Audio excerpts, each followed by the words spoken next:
The Great Tantra of Vajrasattva, equal to the end of the sky.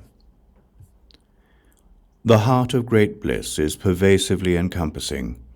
It is not connected in any way with the many things.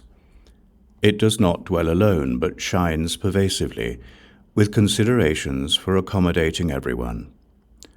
For us, this heart of self-originated manifestation, that is in a state that does not move and does not stay, is Vajrasattva, the magnificent sky. It is the finest heart of self-luminous miraculous occurrence.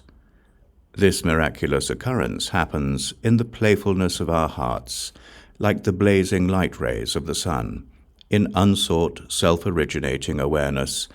A compassion that does not search is pervasively luminous. It dwells in everything.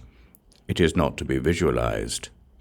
The pervasive light of the glorious sky naturally shines on all living beings. The clear light at the end of the vast sky shines brightly on the world in a single instant.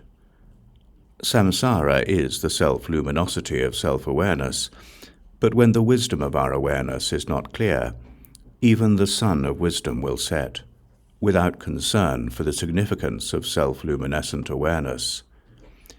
If we use words for the self-originated to follow its trail, we will not get at its essence. We part ourselves from the luminous wisdom itself, as if it were a binding knot made of iron. We plant large spikes into ourselves, which turn out to be a resolve for non-conceptual clarity. The supreme treasure of a self-luminous entering into the transmission does not contain a single conceptualization or definition. We have moved into the transmission of the unchanging Vajra.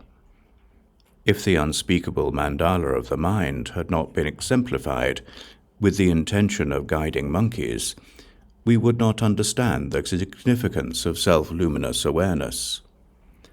A house of treasure shines and illuminates. In this same way, we will not contemplate words when certainty is born in us. Once we have united an awareness of wisdom with the wheel of luminous self-origination, we will blaze in the true mandala of wisdom, as if it were an isle of blazing jewels. Everything is luminous in the mandala of wisdom. We use the method of using Unseeking awareness as a lamp, for it is naturally without darkness. To engage in this mandala that we do not see or visualize, and abide in it with an undistracted mind.